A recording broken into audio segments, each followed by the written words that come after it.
So good morning, ninth class. How are you all? I am fine. I hope that you all are fit and fine and healthy.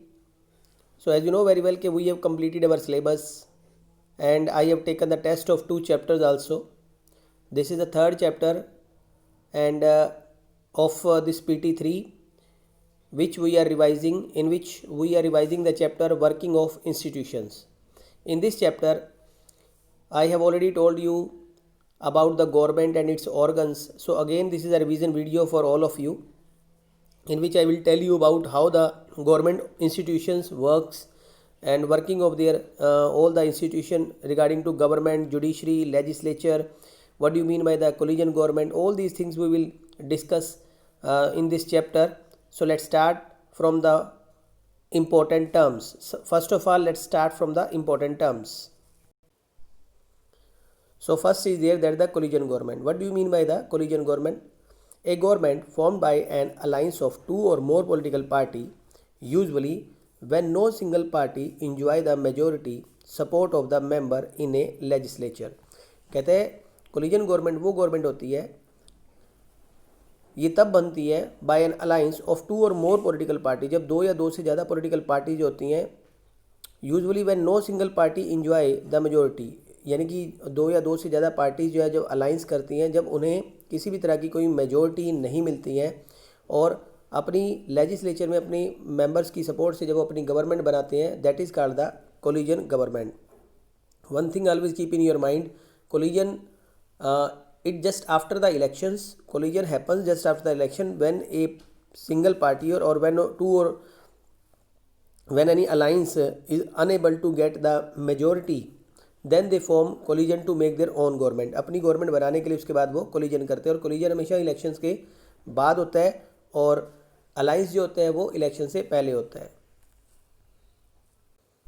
Next है executive, a body of persons having authority to initiate major policies. कहता है ए body of person, कुछ लोगों का एक समूह जिनके पास policies को इनिशिएट करने का यानी कि पॉलिसीज़ को रन करने का जो पूरी अथॉरिटी होती है, मेक डिसीजन, जो डिसीजन लेते हैं, and implement them on the basis of constitutions, और जिन्हें कॉन्स्टिट्यूशन के लाज को साथ लेकर चलते हो, यानी कि कॉन्स्टिट्यूशन के लाज के अकॉर्डिंग जो है वो कंट्री में इम्प्लीमेंट कर दिया जाता है.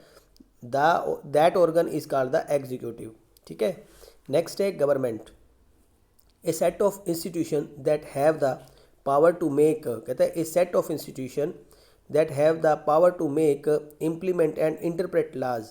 कहता है ऐसा इंस्टीट्यूशन, मतलब सेट ऑफ इंस्टीट्यूशन, ये कई जो इंस्टीट्यूशन है दैट हैव टू पावर, जिनके पास पावर है टू मेक, मतलब कानून बनाने के, उनको इम्प्लीमेंट करने के और लाज को इंटरप्रेट करने के लिए, so as to ensure an orderly life, ताकि जो हमारी लाइफ है या गवर्नमेंट की वर्किंग है वो स्मूथली चलती रहे और उसको ऑर्डर में किया जा सके. It is broad sense of the government administer. कहता है it is a broad sense of government administers.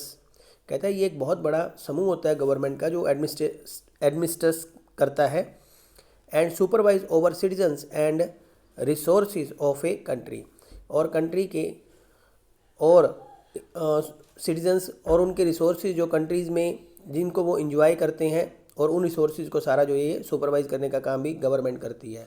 मतलब मेन अगर हम यहाँ देखें तो ये गवर्नमेंट जो है उसके बारे में बताया गया कि गवर्नमेंट किस तरह से इम्प्लीमेंट करती है, इंटरप्रेट लाज, कानूनों को जो पॉलिसीज होती है उनको इम्प्लीमेंट करती है, कानूनों को इंटरप्रेट करती है ताकि सारा एडमिनिस्ट्रेशन जो स्मूथली ढंग से चलाया जा सके. नेक्स्ट है judiciary, an institution empower to the administer justice. मतलब वो institution that empower to the administer justice, जो कि जो हमारा जितना भी काम है उसको न्यायपूर्वक ढंग से चलाने का काम जो होता है, या उसको एडमिनिस्टर करने का काम जो जस्टिस के आधार पर, यानी कि न्याय संगत उसको करने के लिए काम को जो इंस्टीट्यूशन है that is judiciary, and provides a mechanism for the resolution of legal disputes. जो हमारे लीगल डिस्प्यूट्स हैं उनको रेजोल्यूश करने का, उनको सुधारने का या उनको सॉल्व करने का काम जो है इसी इंस्टीट्यूट में होता है। All the courts in the country are collectively refer to as judiciary. हमारे देश में जितनी भी कोर्ट्स है या कोर्ट सिस्टम है उस सारे को जो है वो जुडिशरी कहा जाता है। नेक्स्ट है legislature, an assembly of people's representative with the power to enact laws for a country. कहता है लोगों का वो समूह जो कि देश में पावर में रहते हुए कानूनों का निर्माण करते हैं, कानूनों को बनाते हैं, उनके रिप्रेजेंटेटिव जो हम जिनको इलेक्ट करते हैं वो कानूनों को बनाते हैं कंट्री के अंदर। दूसरा, in addition to enacting laws legislature have the authority to raise taxes. इसके अलावा उनके पास जो रिसोर्सेज होते हैं उनको बढ़ाने के जो टैक्सेस होते हैं उनको बढ़ाने की अथॉरिटी उनके पास होती है, बढ़ाने या घटाने का दोनों काम कर सकते हैं। And adopt the budget of the another money bills, और मनी बिल्स और बजट जो है उनको भी ऑर्डर करने के या उनको भी अडॉप्ट करने का जो काम है वो लेजिस्लेचर ही करती है। What do you mean by the an office memorandum? A communication issued by N appropriate authority stating the policy और डिसीजन ऑफ द गवर्नमेंट। कहता है एक communication issued by N appropriate authority, एक एप्रोप्रिएट अथॉरिटी के द्वारा एक communication जो है वो इशूड किया जाता है, एक नोटिस कह लीजिए या इसको कम्युनिकेशन या वार्तालाप कह लीजिए, जो इशूड किया जाता है स्टार्टिंग द पॉलिसी और डिसीजन ऑफ द गवर्नमेंट, जो कि गवर्नमेंट की पॉलिसी या गवर्नमेंट के डिसीजन को जो बताता है, that is called the office memorandum. Political institution, what do you mean by the political institution? A set of procedure, clear it is written there, देखा है, a set of procedure for regulating the conduct of the government, मतलब set of procedure है, मतलब procedure का एक पूरा set बना हुआ for regulating the conduct of the government, जिसमें गवर्नमेंट ने क्या कंडक्ट करना है, उसको कैसे रेगुलेट करना है, and the political life of the country, जिससे कि देश की राजनीतिक लाइफ जो है वो पूरी तरह से सही ढंग से चले, सही ढंग से उसको रेगुलेट किया जा सके। These are the called the political institution, और this is called the political institution. Next है reservation, a policy that declares some position of in government employment and educational institution reserve for the people and communities. A policy मतलब एक ऐसी policy that declare the some position, मतलब जिसमें position जो है वो government employment, चाहे वो जो गवर्नमेंट के द्वारा जो रोज़गार दिए जाते हैं, उसमें एजुकेशनल इंस्टीट्यूट्स होते हैं, उनके अंदर लोगों के लिए जो सीटें रिज़र्व कर दी जाती हैं, यानी कि मेनली जो शेड्यूल ट्राइब्स हमारे देश में, या कुछ लोगों के लिए या कुछ समूह के लिए, किसी समूह के लिए जो है वो सीट्स रिज़र्व कर दी जाती है। Who have been discriminated against, या जिनके साथ कभी डिस्क्रिमिनेशन हुआ है, आर डिसएडवांटेज एंड बैकवर्ड, और जो कि डिसएडवांटेज और बैकवर्ड ग्रुप के लोग हैं उनके लिए ये रिजर्वेशन किया जाता है। State, what do you mean by the state?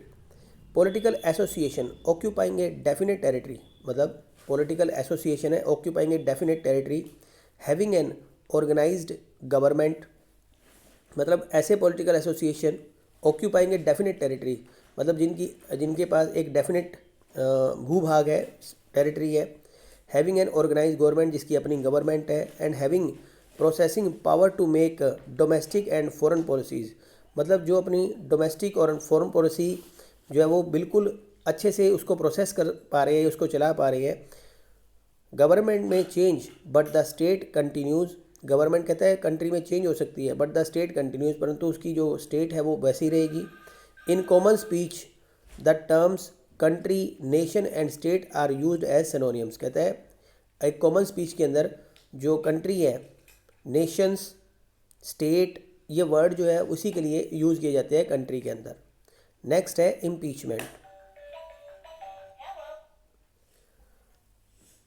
A procedure through which the president, vice president और the chief justice of India can be removed, एक ऐसा तरीका जिसके द्वारा हम अपने देश के प्रेसिडेंट, वाइस प्रेसिडेंट और chief justice of country, supreme court, that can be removed, जिनको हम हटा सकते हैं, that procedure is called the impeachment. What do you mean by the parliament? It is the supreme law making body in A system of the parliament democracy, मतलब parliament democracy के अंदर जो supreme law making body है, that is called the parliament, उसी को हम parliament बोलते हैं।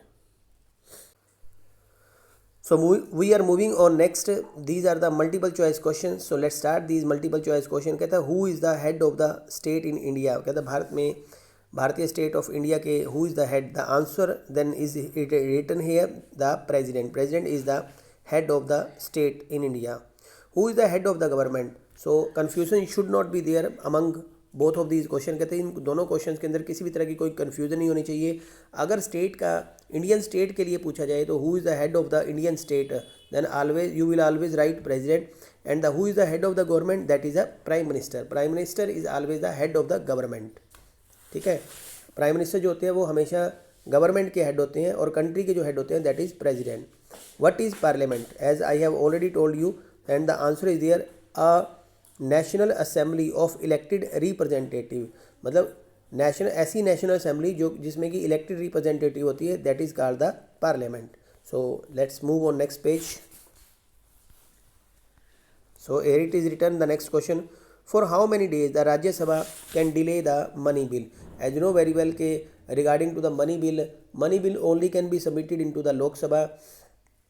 These can not be introduce in the Rajya Sabha and the Rajya Sabha can hold these money bills only for the 14 days. कहता है जो राज्यसभा होती है वो मनी बिल को सिर्फ 14 दिन के लिए रोक के रख सकती है, उसके बाद उसे इसे पास करना पड़ता है. और regarding to the money bill, Lok Sabha is more powerful than the Rajya Sabha. Already I in one of the question I have told you कि Lok Sabha is more powerful than the Rajya Sabha because reason is their representatives are directly elected by the people and they are having more number of representatives. So these two reasons are there, that is why Lok Sabha is more powerful than the Rajya Sabha. Next question is no confidence motion can be passed in which house no confidence motion can be passed? The answer it is written here clearly, the Lok Sabha. In Lok Sabha we can pass the no confidence motion. Next है अविश्वास प्रस्ताव बोलते हैं no confidence motion को. Money bill can be introduce in, as I have already told you, money bill only can B introduce in only and only in Lok Sabha. Who chairs the cabinet meeting? मतलब cabinet की जब भी meeting होती है उनको कौन chair करता है? The chairman of the cabinet meetings. The answer is the prime minister. Next question है who appoint the chief justice of India? Bharat के जो चीफ जस्टिस ऑफ इंडिया उस किनके द्वारा वो अपॉइंट्स होते हैं? The answer is the president of India. Bharat के प्रेसिडेंट जो होते हैं, जो भारत के चीफ जो जस्टिस ऑफ इंडिया होते हैं उनको जो है वो अपॉइंट करते हैं. इलेक्ट नहीं आएगा, ध्यान रखिएगा, क्योंकि उनका कोई इलेक्शन नहीं होता, वो सिर्फ अपॉइंटमेंट होती है उनकी. सो नेक्स्ट क्वेश्चन है the president of India exercise all his powers only on the advice of the president of India. याद कीजिए, बात कर रहा है the president of India, Bharat के जो राष्ट्रपति एक्सरसाइज ऑल हिज पावर, वो सारी की सारी अपनी पावर कैसे यूज़ कर पाते हैं? Only on the